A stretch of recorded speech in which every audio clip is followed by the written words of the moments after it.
आज की क्लास हिंदी की, और बोर्ड पे लिखा मैंने वर्ण और अक्षर। ठीक, सबसे पहले हम भाषा की बात करते हैं। भाषा किसे कहते हैं? जिस माध्यम से हाँ। हम दूसरों की हाँ। बात समझते हैं और अपनी बात बोलते हैं। अपनी बात बोलते हैं, वेरी गुड। या हम उसको इस ढंग से भी कह सकते हैं, जिस माध्यम से हम अपने भावों व विचारों को प्रकट करते हैं तथा दूसरे के भावों व विचारों को समझते हैं, उसे क्या कहते हैं? भाषा कहते हैं। उसे क्या कहते हैं? भाषा कहते हैं। ठीक है। अच्छा, भाषा कितने प्रकार की होती है? तीन। कौन कौन होती है? लिखित भाषा, मौखिक भाषा, सांकेतिक भाषा। सांकेतिक। सांकेतिक भाषा किसे कहते हैं? हाँ, जब हम अपनी बात को संकेतों के माध्यम से बताते, प्रकट करते, तो उसके सांकेतिक भाषा कहते हैं। ठीक, संकेतों के माध्यम से, है ना? किसके माध्यम से? संकेतों के माध्यम से। जैसे संकेत करना, या कहीं पर आपने देखा होगा कि जहाँ पे हॉस्पिटल होता है वहां पे चिन्ह बना रहता है, नहीं रहता है? जहाँ पे मोर होगा, आपने जब जाते हैं ना, ऐसा, वो भी सांकेतिक भाषा है, चिन्ह है वो। ठीक है। जहाँ पे पुल होगा तो आगे जो है पुल का चिन्ह बना रहता है ना? ठीक, तो वो हो गई सांकेतिक भाषा। मौखिक भाषा किसे कहते हैं? जब हम अपनी बात को मौखिक रूप से बोलते हैं या प्रकट करते हैं, दूसरे की बात को मौखिक रूप से समझते हैं, यानी वो मौखिक भाषा हो गई। जैसे मैं अभी बात कर रहा हूँ आपसे, तो ये मौखिक भाषा हो गई। अब लिखित भाषा किसे कहते हैं?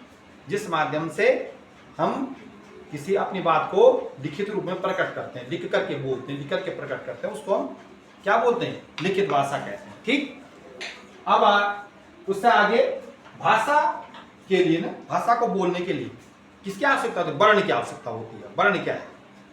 भाषा को लिखने, बोलने के लिए या लिखने के लिए, भाषा के लिए किसकी आवश्यकता? वर्ण की आवश्यकता, किसी ध्वनि की आवश्यकता होती है। वहां पे लिखा हुआ मैंने वर्ण। वर्ण, तो वर्ण किसे कहते हैं? वर्ण भाषा की वो छोटी सी इकाई है जिसके टुकड़े नहीं किए जा सकते हैं। क्या कहा मैंने? वर्ण किसे कहते हैं?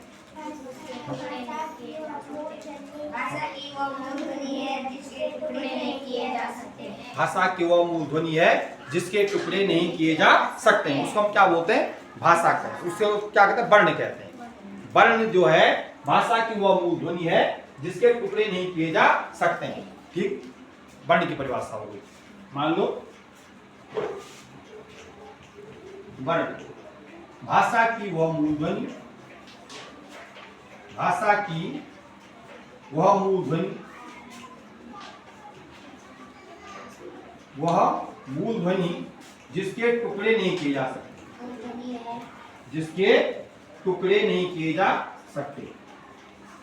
ठीक है, टुकड़े नहीं किए जा सकते, नहीं किए जा सकते, किए जा सकते हैं। जैसे जैसे जैसे औ, इ, उ, रि, क, ख, आधा क, आधा ख, आधा ग, आधा घ, इसी प्रकार से आगे तक, है ना? ठीक, समझ में आ गया? क्या लिखा? भाषा की वह मूल ध्वनि जिसके टुकड़े नहीं किए जा सकते हैं, उसे हम क्या कहते हैं? वर्ण या अक्षर कहते हैं। उसे वर्ण कहते हैं, अक्षर की बात नहीं कर रहा हूं, उसे वर्ण कहते हैं। भाषा की वह मूल ध्वनि जिसके टुकड़े नहीं किए जा सकते, जैसे अ, इ, उ, रि, क, हलंत, क हलंत है, ख हलंत है, ग हलंत है, घ हलंत है। ठीक है ना? माने व्यंजन जितने भी हलंत होते हैं वो सब क्या होते हैं? वर्ण होते हैं। क्या होते हैं? वर्ण। और स्वर में जो स्वर बाद में बताऊंगा, स्वर इससे पहले मैंने बताया था कि स्वर की अगर हम बात करें तो स्वर में कौन कौन हो गया? अ, इ, उ और रि, ये मूल वर्ण है। ये क्या है? मूल ध्वनियां है। मूल ध्वनियां अ, इ, उ, रि, आधा क, आधा ख, आधा ग, आधा घ। ठीक, ये है वर्ण। इनको क्या बोलते हैं? वर्ण, जिनके टुकड़े नहीं किए जा सकते हैं। जैसे अ के टुकड़े नहीं किए जा सकते हैं, इ के टुकड़े नहीं किए जा सकते हैं, उ के टुकड़े नहीं किए जा सकते हैं, रि के टुकड़े नहीं किए जा सकते। आधा क का टुकड़ा करेंगे? नहीं करेंगे, नहीं कर सकते। आधा घौ का टुकड़ा कर सकते हैं? नहीं। नहीं कर सकते हैं। आधा घौ का टुकड़ा कर सकते हैं? नहीं। कर सकते। आधा घौ का टुकड़ा कर सकते हैं? नहीं। नहीं कर सकते। कर सकते हैं? नहीं कर सकते। नहीं कर सकते। जो सारे के सारे हल व्यंजन, हम उनको बोलते हैं हल व्यंजन। इनको हम क्या बोलते हैं? हल व्यंजन। जो कितने होते हैं? 33 होते हैं। ये हल व्यंजन कितने होते हैं? 33 होते हैं। 33 हल व्यंजन हो गए और 1 2 3 4 और 37 जो है स्वर हो गए। 37 क्या हो गए? स्वर हो। अब इनके 33 और 4 उन 4 को मिलाकर कितना हो गया? 37 हो गए। तो मूल वर्ण कितने हुए? 37। मूल वर्ण कितने हो गए? 37 हो गए। अगर वर्ण की अगर बात करते हैं तो मूल वर्ण जो है 37 हो गए। ठीक है, समझ में आ गया? अब अक्षरों पे जाते हैं। अब देखो, अब दूसरी बात आती है अक्षर। अब अक्षर किसे कहते हैं? अक्षर किसे कहते हैं? अक्षर का मतलब ये होता है, अक्षर को बोलते हैं संधित वर्ण। अक्षर किसे कहते हैं? दो वर्णों के मेल से अक्षर बनता है। दो वर्णों के मेल से क्या बनता है? अक्षर बनता है। जैसे इधर देखो, अक्षर जब संधि होती है तब अक्षर बनता है। जब दो वर्णों में संधि होती है तब क्या बनता है? अक्षर। जैसे ओ धन ओ बराबर क्या हो जाएगा? आ। ओ धन ओ बराबर क्या होगा? आ। उसी प्रकार से क में हम ओ मिलाएंगे। क धन ओ बराबर क्या हो गया? क। अब पूरा अब अक्षर हो गया। अब क्या हो गया? अब इसको हम क्या बोलेंगे? अक्षर बोलते हैं। इसको क्या बोलते हैं? अक्षर बोलते हैं। ओ धन ओ बराबर आ, ये अक्षर हो गया। क धन ओ बराबर क। उसके बाद ख धन ओ बराबर ख, ग धन ओ बराबर ग। इसको पूरा नहीं पढ़ते। क ख ग घ आधा पढ़ना है इसको। जैसे क्या आप लिखते हैं ना, तो क को पूरा पढ़ते हैं? नहीं पढ़ते, आधा पढ़ते हैं। उसको हम आधा पढ़ते हैं। पढ़ते नहीं पढ़ते हैं? ठीक है ना। तो उसमें क क्या है? आधा है। क क्या है? आधा में ओ नहीं है उसमें। य पूरा है, उसमें आ की मात्रा भी है। उसमें किसकी मात्रा है? आ की मात्रा। तो ये अक्षर हो गया। य पूरा है। य पूरा है, आ की मात्रा भी है उसमें प्लस। य पूरा है लेकिन मात्रा किसकी है? आ की भी है। अब अक्षर की परिभाषा क्या समझ में आए? अक्षर की परिभाषा समझ में आई? किसे कहेंगे? हाँ, दो वर्णों के मेल से अक्षर बनता है। दो वर्णों के मेल से क्या बनता है? अक्षर बनता है। समझ में आ गया? दो वर्णों के मेल से क्या बनता है? अक्षर बनता है। समझ में आ गया? तो इनको संधित वर्ण भी कहते हैं। इनको क्या बोलते हैं? संधित वर्ण भी कहते हैं। क्या कहते हैं इनको? संधित वर्ण। संधित वर्ण भी कहते हैं। संधित वर्ण, संधित अक्षर। संधित वर्ण जो है ना, संधित वर्ण माने अक्षर हो गए। संधित वर्ण माने अक्षर, माने दो वर्णों के मेल से अक्षर बनता है। इसका मतलब अक्षर की परिभाषा समझ में आ गया? माने वर्ण एक, वर्ण और अक्षर एक ही है? नहीं है। क्या है? अलग अलग है। दोनों क्या है? अलग। हम ओवन क्या बोलते हैं? वर्ण या अक्षर किसे कहते हैं? ओवन वैसा बोलते हैं। लेकिन ये चीज समझने के लिए है कि वर्ण अलग है और अक्षर अलग है। वर्ण जो है जिसके हम टुकड़े नहीं कर सकते हैं, और अक्षर के हम टुकड़े कर सकते हैं। माने दो वर्णों के मेल से क्या बनता है? अक्षर बनता है। सीधी सीधी बात है, दो वर्णों के मेल से अक्षर बनता है। दो वर्णों में जब संधि होती है, दो वर्णों में जब संधि होती है, जब संधि होती है तब अक्षर बनता है।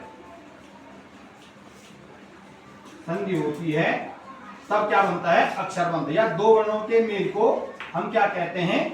अक्षर कहते हैं। दो वर्णों के मेल को क्या कहते हैं? अक्षर कहते हैं। अब देखो, अब अक्षर कितने हुए? अभी तो मैंने कहा कि हिंदी वर्णमाला में ध्वनियां कितनी होगी? 37 हो गई। मूल ध्वनियां 37 हो गई। अब मूल अक्षर कितने हो गए? क्योंकि अ आ इ उ ए आई ओ औ, वो भी तो स्वर है, लेकिन संधित वर्ण है वो भी। ओ धन ओ बराबर आ, संधित वर्ण है वो। ऐसे ई ऐसे ई बना, ऐसे ई बना, ऐसे ए बना, सॉरी ऐसे ही जो है आई बना, ऐसे ही ओ बना, ऐसे औ बना। ठीक हो गया? समझ में आ गया? अब कितने होते हैं? मूल ध्वनि तो 37 हो गई, लेकिन अक्षर कितने हो गए? 11 तो स्वर हो गए। 11 कितने हो गए? स्वर हो गए, नहीं हो गए। और 33 क्या हो गए? व्यंजन हो गए। तो कितने हो गए? 44 हो गए। टोटल कितने हो गए? 44। अगर अक्षर की हम बात करते हैं, पूरे अक्षर कितने होते हैं? संयुक्त अक्षर को मिला करके, अयोग भाग को मिला करके और द्विगुण को मिला करके कितने होते हैं? 52। कितने होते हैं? 52। अब उनमें कौन कौन है? अयोग भाग कौन कौन है? अन और अह, वो अयोग भाग हो गए। और द्विगुण कौन कौन हो गए? हाँ, ध्यान है कुछ?